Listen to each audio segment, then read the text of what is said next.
Welcome to just classes.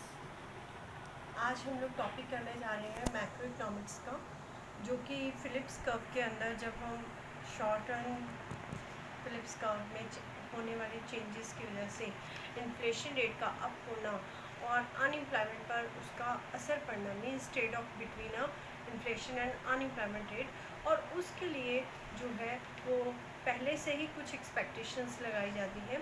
तो दो तरह की एक्सपेक्टेशन है, first is adaptive and second is rational. Adaptive expectations जो है वो हमारे लॉन्ग टर्म से रिलेटेड है, और उसमें क्या है कि एक फंक्शन को करने के लिए उसमें उसको कवरेज करने में जो है समय लगता है, ठीक है, काफ़ी लॉन्ग पीरियड लगता है। सो बट रैशनल एक्सपेक्टेशंस में जो है नो टाइम लैग। एक फिलिप्स कर्व को vertical, long run Phillips curve को वर्टिकल पोजीशन में रखने के लिए जो है रैशनल एक्सपेक्टेशन में no time lag and adaptive expectation में टाइम लैग है। इसका रीज़न क्या है? सबसे पहले अडेप्टिव एक्सपेक्टेशंस की बात करेंगे हम लोग।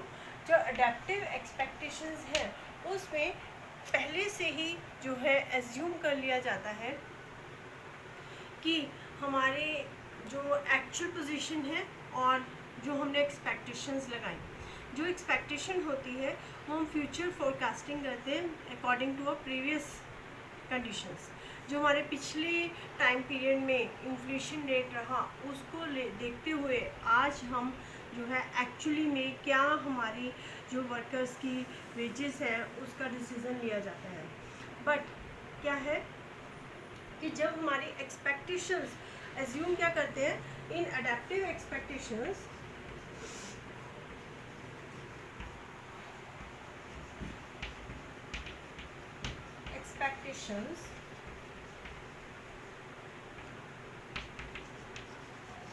actual and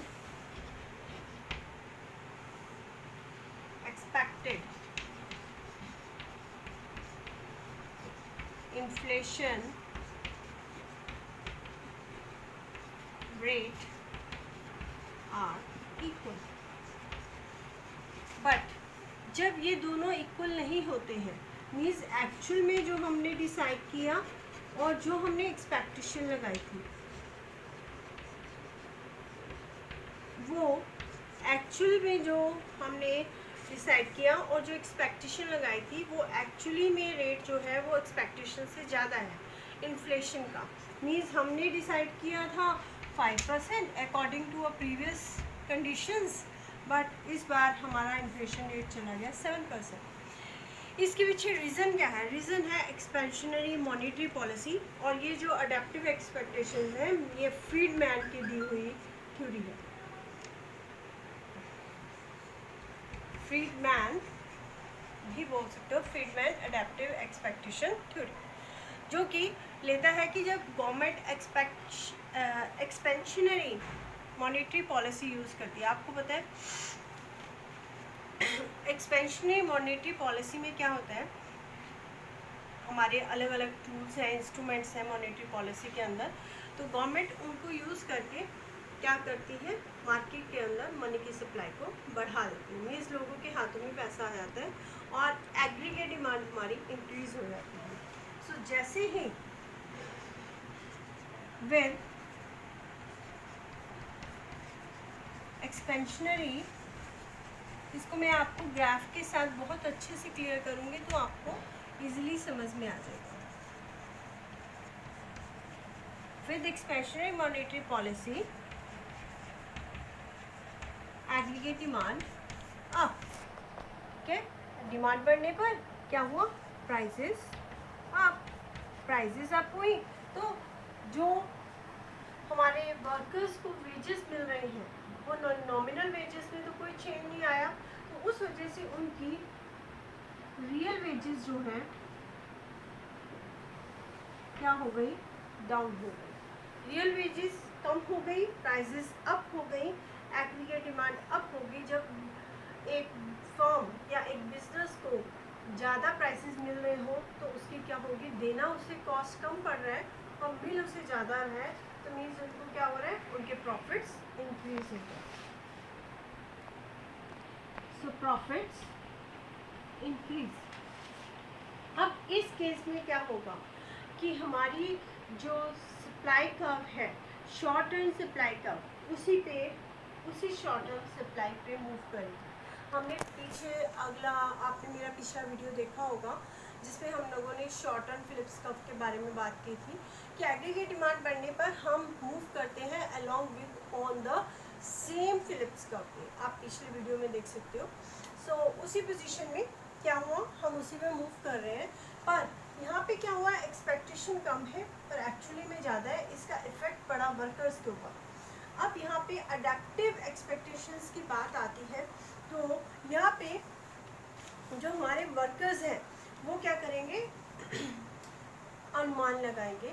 वो देखेंगे कि एक्चुअली में हमें प्राइजेस ज़्यादा देनी पड़ रही हैं पर वेजेस हमें उतनी ही मिल रही हैं, तो वो क्या करेंगे, बिजनेस के साथ हमारा अपनी एक्सपेक्टेशंस को लेते हुए उनसे जो है कहा जाएगा कि हमारी वेजेस को बढ़ाया जाए।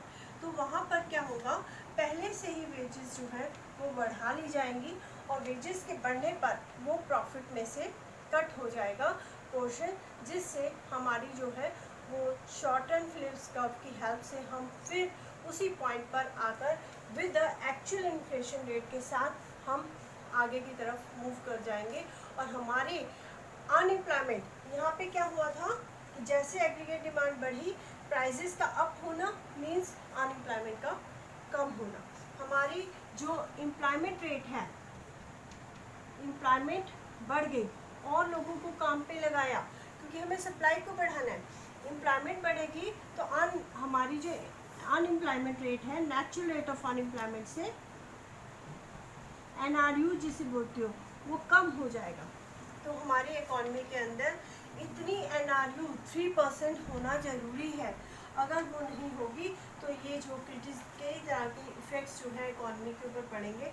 तो NRU एक लिमिट के बाद डाउन नहीं होनी चाहिए, तो उसका इफेक्ट यहाँ पे वेजेस पर पड़ेगा।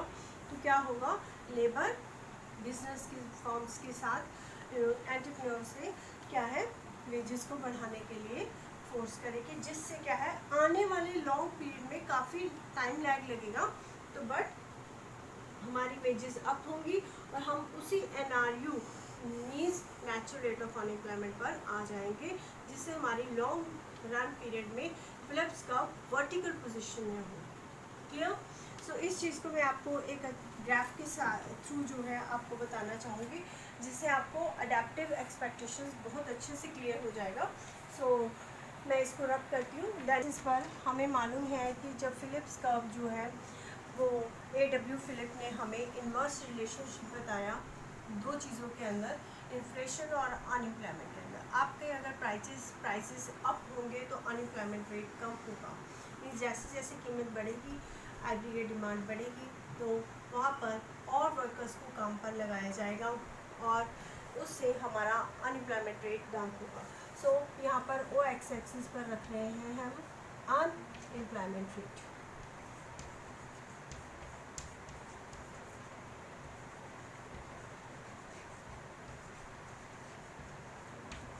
Y एक्सिस पर मैं रख रही हूँ inflation rate.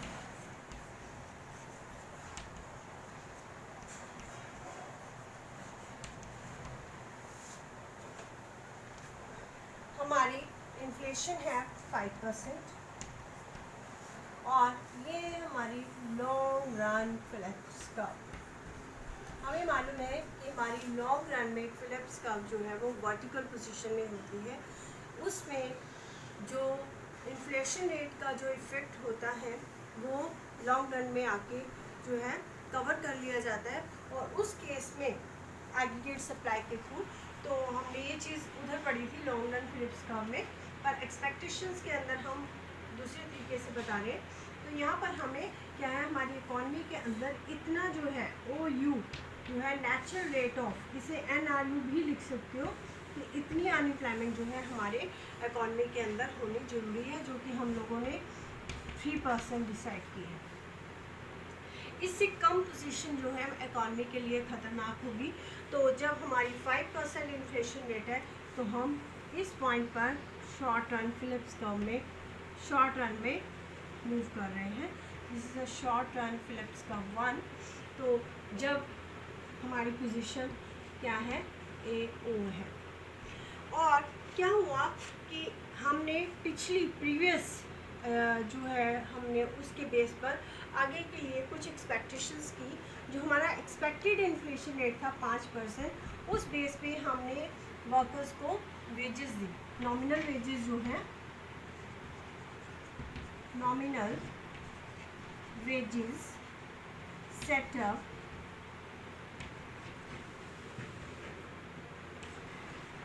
on the basis of expected inflation rate।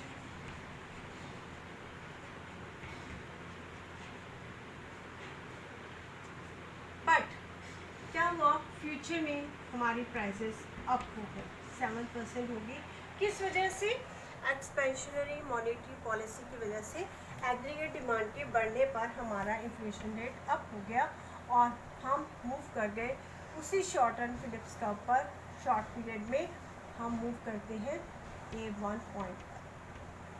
Clear? But यहाँ पे क्या होता है कि वर्कर्स, हम देखते हैं कि यहाँ पे A1 पॉइंट पे हमारा अगर अनएम्प्लॉयमेंट देखें तो यहाँ से इतना कम हो जाता है, जो कि इकॉनमी के लिए सही नहीं है। तो उस केस में जो वर्कर्स हैं हमें और लगाने पड़ेंगे। ठीक है, हमारी एम्प्लॉयमेंट रेट बढ़ा है, अनएम्प्लॉयमेंट रेट कम हो गया है, तो वर्कर्स और ज़्यादा लगाएंगे, जिससे क्या है इकॉनमी के ऊपर इफ़ेक्ट पड़ेगा। और हम अडेप्टिव एक्सपेक्टेशंस को वर्कर्स लेते हुए बिजनेस फर्म को अपनी नॉमिनल वेजेस को बढ़ाने के लिए कहेंगे, जिससे क्या है, इससे उनकी रियल वेजेस पर इफ़ेक्ट पड़ा है। तो जब वेजेस को बढ़ाया जाएगा और हमारी एक्चुअल और फिर जो एक्सपेक्टेड रेट है वो इक्वल हो जाएगा, और हम फिर उसी लॉन्ग रन फिलिप्स कर्व पर मीन्स आने वाले पीरियड में हम फिर B0 पोजीशन पर आ जाएंगे। इसी तरह नेक्स्ट फिर हमारी नई शॉर्ट रन फिलिप्स कर्व बनेगी SPC2। क्लियर? फिर इसका इफेक्ट हमने फिर 7% डिसाइड किया। उस बेसिस पर हमने गुड्स का प्रोडक्शन किया, आउटपुट बढ़ी, एम्प्लॉयमेंट बढ़ा, और क्या है, हमारा प्राइजेस अप होकर 9% हो गए। और इसका इफेक्ट ये पड़ा कि हम B1 पोजीशन पर आए और हमारा अनएम्प्लॉयमेंट रेट NRU से, नेचुरल रेट ऑफ अनएम्प्लॉयमेंट से कम हो गया, जो कि नहीं होना चाहिए। तो इसका इफेक्ट क्या हुआ, फिर वर्कर्स ने अडेप्टिव एक्सपेक्टेशंस को लेते हुए उन्हें फर्म्स को अपनी वेजेस को बढ़ाने के लिए मजबूर किया। और फिर क्या है, कुछ लोग अनएम्प्लॉयमेंट हुए और हमारा रेट फिर फिक्स्ड हो गया इस पोजीशन पर, जिसे बोलेंगे C0। क्लियर? और ये हमारी थर्ड बनेगी short run Phillips curve 3। Clear? और हम देखते हैं कि लॉन्ग रन में विद लैग, ठीक है, विद लैग हमारी long run Phillips curve vertical position में होगी, OY एक्सिस के पैरेलल होगी। Clear? So in short run period में हमारा अनएम्प्लॉयमेंट रेट काफ़ी कम हो जाता है, और लॉन्ग रन में नेचुरल रेट ऑफ अनएम्प्लॉयमेंट को रीस्टोर कर लिया जाता है। So this is a topic about with adaptive expectation, जो कि फ्रीडमैन के द्वारा दी गई। और नेक्स्ट हम लोग करेंगे rational expectation. So take care, good bye, see you.